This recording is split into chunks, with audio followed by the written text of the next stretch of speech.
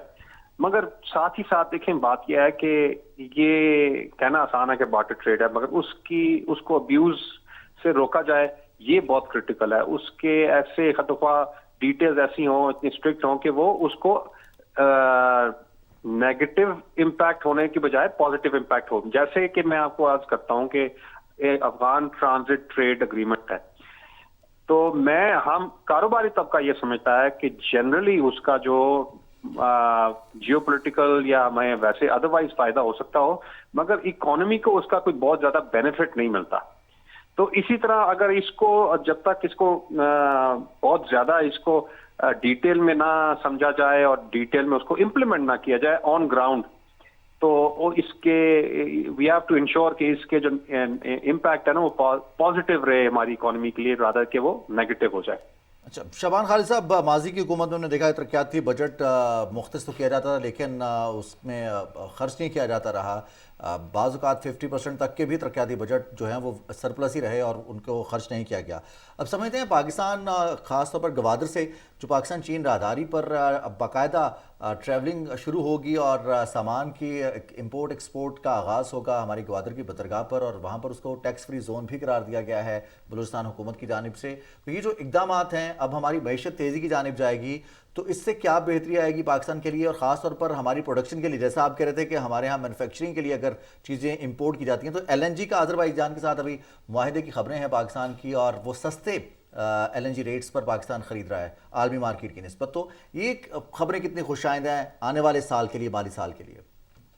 دیکھیں اس کا امپیکٹ تو لازمی آئے گا. جیسے اگر ایل این جی کی بات کرتے ہیں, مگر جہاں تک سی پیک کا سوال ہے, دیکھیں یہ چیز سمجھنے کی ضرورت ہے. جہاں بھی سی پیک کا جو بنیادی ایک ایلیمنٹ تھا نا جی کہ فورن انویسٹمنٹ آئے گی, ہم اس کو گوادر کو ایسا اٹریکٹیو بنا دیں گے, یا سی پیک کا جو پورا نظام ہے اس کو ایسا اٹریکٹیو بنا دیں گے کہ فورن انویسٹمنٹ آئے گی اور ادھر اپنے سیٹ اپس کرے گی تاکہ وہ اس کا فائدہ اٹھا سکیں. بے شک وہ امپورٹ ہو, ایکسپورٹ ہو, ویلیو ایڈیشن ہو, پاکستان کے اندر ویلیو ایڈیشن ہو. انفارچونیٹلی جی دیکھیں جو انسرٹنٹی کریٹ ہو گئی ہے ہمارے ملک میں, اس سچویشن میں آپ فورن انویسٹر دور کی بات لوکل انویسٹر کو انکریج نہیں کر سکتا کہ جی آپ کوئی نیا سیٹ اپ لگا دیں. تو میں سمجھتا ہوں کہ اس کا فائدہ لینے کے لیے ضروری ہے کہ ہم ایک پولیٹیکل سرٹنٹی الاؤ کریں, کریٹ کریں, اور ایک future short term to medium term کا ایک لائے عمل دے سکیں ہم, اور اس کو انشور کر سکیں انویسٹر کے لیے, بے شک وہ لوکل ہو یا فورن ہو, کہ جی اس کچھ سال تک شارٹ ٹرم میڈیم ٹرم تک یہی پالیسیز کنسسٹنٹ رہیں گی اور آپ کو سرٹنٹی کریٹ کی جائے گی تاکہ آپ پھلتے پھولتے رہ سکیں. بالکل صحیح. اچھا شعبان صاحب, ہمارا ملک ایک ترقی پذیر ملک ہے, ابھی ہم ترقی کر رہے ہیں اور بہت سارے ایسے مراحل ہیں جو ہمیں ابھی مزید طے کرنے ہیں. ایسی سچویشن میں اگر ہم اپنا درآمدی بل دیکھیں تو وہ بہت زیادہ ہے ایک ترقی پذیر ملک ہونے کے ناطے سے. اس میں کمی کس طریقے سے لائی جا سکتی ہے کہ جو معیشت پر ایک برڈن ہے اس کو کہیں نہ کہیں کچھ نہ کچھ کم کیا جا سکے؟ میں نے کچھ تو یہ ایڈریس کیا تھا جی اپنے پہلے کامنٹس میں. دیکھیں جو انسری جو چیزیں ہیں جس کے بغیر اس ملک کا فی الحال گزارا ہو سکتا ہے, میں تو سمجھتا ہوں کہ پہلے ان کو کرب کرنا چاہیے, ان کو ڈسکریج کرنا چاہیے. جو ہماری خام مال ہیں, جو ہماری جو ضروری ہیں انڈسٹری کے لیے, مینوفیکچرنگ کے لیے, ان کو رہنے دینا چاہیے. اور ساتھ ہی ساتھ ایکسپورٹ کو انسینٹیوائز تو کرنا چاہیے. مگر دیکھیں بات یہ ہے کہ ہم گھوم پھر کے ایک سیکٹر کو ایکسپورٹ کا پوٹینشیل دیکھتے ہیں, وہ ٹیکسٹائل ہے. ہم نے نہ نئی مارکیٹس ایکسپلور کی, نئے پروڈکٹس ایکسپلور کیے. تو میں سمجھتا ہوں کہ گورنمنٹ کو اب اس کو سیریسلی دیکھنا چاہیے کہ کچھ ایسے اقدام لیے جائیں جس میں باقی انڈسٹریز کو بھی پروموٹ کیا جائے. سب سے جو بڑا بنیادی ہمارا ڈرا بیک ہے نا جی ایکسپورٹ کے لیے, وہ ہے ہماری الیکٹرسٹی کاسٹ. ہم گلوبلی کمپیٹیٹیو نہیں رہتے جب ہم اپنی بجلی کی کاسٹنگ نکال لیتے ہیں.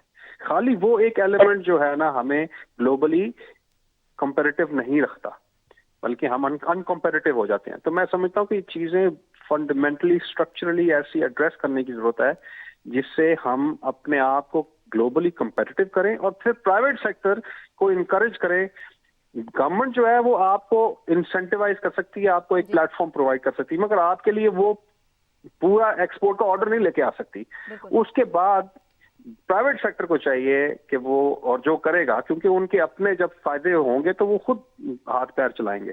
تو میں سمجھتا ہوں کہ اگر یہ پلیٹ فارم ایک ایکو سسٹم کریٹ کیا جائے جس میں ہم گلوبلی کمپیٹیٹو رہ سکیں اور پھر بعد میں ہمارا پرائیویٹ سیکٹر کک ان کرے اور اپنی ایکسپورٹ کو بڑھا سکے. بالکل صحیح. بہت شکریہ شعبان خالد صاحب, ماہر معاشیات, آپ ہمارے ساتھ موجود رہے. بہت تفصیل سے آپ نے بات کی موجودہ معاشی صورتحال پر بھی اور ان تمام اقدامات پر بھی جو ہم کر سکتے ہیں معیشت کو بہتری کی جانب لے جانے کے لیے. ناظرین, پروگرام میں یہاں آپ کو بتائیں وزیر خارجہ بلاول بھٹو زرداری کی عراقی صدر ڈاکٹر عبداللطیف رشید سے بغداد میں ملاقات ہوئی ہے, جس میں دو طرفہ تعلقات پر اطمینان کا اظہار کیا گیا ہے. وزیر خارجہ بلاول بھٹو زرداری اور عراقی صدر نے باہمی تعاون کے تمام شعبوں میں مل کر کام کرنے پر اتفاق کیا. وزیر خارجہ بلاول بھٹو زرداری کہتے ہیں کہ پاکستان اور عراق کے درمیان احترام اور روایات پر مبنی گہرے برادرانہ قریبی تعلقات ہیں. وزیر خارجہ بلاول بھٹو زرداری نے عراق کے وزیر اعظم محمد شیع السودانی سے ملاقات کی. ملاقات میں پاکستان کی جانب سے عراق کے ساتھ مختلف شعبوں میں تعاون کے لیے عزم کا اعادہ کیا گیا. وزیر خارجہ نے پاکستان کی جانب سے عراقی عوام اور حکومت کے لیے نیک خواہشات کا اظہار کیا. اس موقع پر دونوں ممالک کے درمیان برادرانہ تعلقات کو مزید مضبوط کرنے کے عزم کا بھی اظہار کیا گیا. وزیر خارجہ بلاول بھٹو زرداری نے عراقی وزیر خارجہ ڈاکٹر فواد حسین کے ساتھ بغداد میں ملاقات کی. اس ملاقات میں پاکستان اور عراق کے درمیان سفارتی تعلقات سمیت تعاون کی مختلف جہتوں پر تبادلہ خیال کیا گیا. دونوں رہنماؤں نے پاکستان اور عراق کے درمیان تعلقات کو مزید مستحکم کرنے پر اتفاق کیا.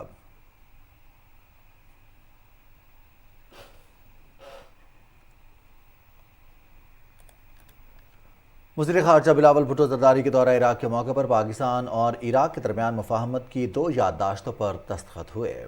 پہلے MOU کے تحت دونوں ملک ثقافتی تعاون میں اضافے کے لیے مل کر کام کریں گے. اس موقع پر دونوں ملکوں کے درمیان سفارتی پاسپورٹ ہولڈرز کے لیے ویزے کی شرط ختم کرنے کے لیے بھی مفاہمت کی یادداشت پر دستخط کیے گئے. مسلم لیگ نون کی چیف آرگنائزر مریم نواز کہتی ہیں عمران خان نے جلاؤ گھیراؤ, انتشار, نفرت اور فتنہ پھیلانے والی سیاست کو فروغ دیا. جن کی کوئی کارکردگی نہیں ہوتی وہ ایسی ہی حرکتیں کرتے ہیں. دھاندلی کے ذریعے 2021 میں آزاد کشمیر میں حکومت بنائے. نواز شریف نے ہمیشہ کشمیر سمیت پاکستان کو ترقی اور خوشحالی کی راہ پر گامزن کیا. آزاد کشمیر کے ضلع باغ میں جلسہ عام سے مریم نواز کے خطاب کی تفصیل بتائیں گے محمد مظہر عباس.